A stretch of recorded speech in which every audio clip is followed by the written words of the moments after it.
Beber é pecado? E se for só um copo depois do jantar, será que Deus se agrada? Esse tema já gerou muitas dúvidas em rodas de amigos, dentro das igrejas e até mesmo no meio das famílias. Mas o que a Bíblia Sagrada nos diz realmente sobre esse tema? Hoje nós vamos analisar, à luz da Bíblia Sagrada, tanto no Novo quanto no Antigo Testamento, o que a Bíblia fala sobre esse tema. E no final desse vídeo eu tenho por certo que você vai entender de forma clara e vai tomar a sua decisão de forma consciente e bíblica a respeito desse tema. A Bíblia vem nos falar de alguns perigos da embriaguez. Veja o que diz lá em Provérbios, capítulo de número 23, e o versículo de número 20 e o 21. Não estejais entre os beberrões de vinho, nem entre os comilões de carne, porque o beberrão e o comilão acabarão na pobreza, e a sonolência os faz vestir-se de trapos. Então a Bíblia nos dá aqui um grande alerta para nós não estarmos no meio desse tipo de pessoa. Veja só, mas vamos adiante. Lá em Provérbios, capítulo de número 20 e o versículo de número 1, vai falar do vinho e dos seus efeitos. Acompanhe comigo. Provérbios 21. O vinho é escarnecedor e a bebida forte alvoroçadora, e todo aquele que neles errar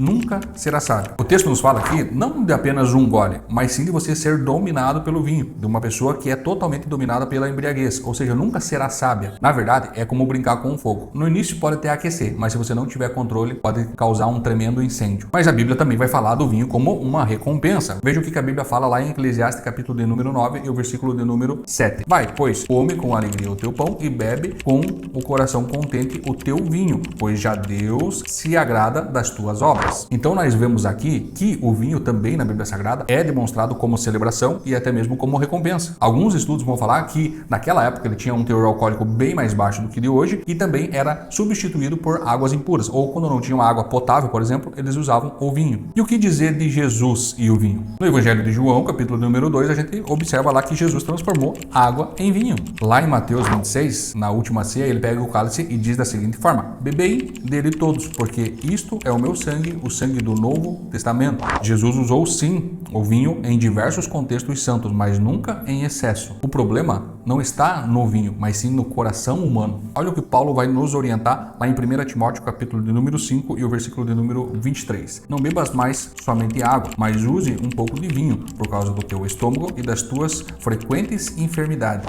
Então aqui você pode muito bem observar de forma clara, Paulo estava falando para Timóteo que ele poderia estar utilizando o vinho como até uma espécie de tratamento para o seu estômago. Então a Bíblia nunca vai demonizar o vinho, mas sim, ela sempre vai nos trazer um alerta quanto ao mau uso. Até mesmo as coisas boas sendo mal usadas, e se nós ultrapassarmos os limites, pode ser maldição para a nossa vida. Mas qual seria então o limite para uma vida cristã? Acompanhe comigo lá em 1 Coríntios 8 e 9, o que Paulo vai falar para nós. Mas vede que essa liberdade não seja de alguma maneira escândalo para os fracos. Um cristão, por exemplo, poderia muito bem beber de forma moderada, porém se ele vai escandalizar os mais fracos e até mesmo afastar os incrédulos, é melhor então que você abra a mão. O amor ao próximo e o nosso bom testemunho é maior do que a nossa liberdade. Em termos gerais, nada pode nos dominar. Veja o que a palavra diz lá em 1 Coríntios 6 e 12. Todas as coisas vos são lícitas, mas nem todas nos convêm. Todas as coisas me são lícitas, mas eu não me deixarei dominar por nenhuma. E olha o que fala também lá em Gálatas 5 e 1. Estais, pois, firmes na liberdade com que Cristo vos libertou. Não torneis a colocar-vos debaixo de jugo de servidão. Então nós vemos aqui nessa palavra que se aquilo que começa como uma liberdade daqui a pouco pode nos escravizar, ele pode se tornar sim pecado. E Cristo nos libertou verdadeiramente. Então nós não é sábio da nossa parte nos colocar novamente em um jugo que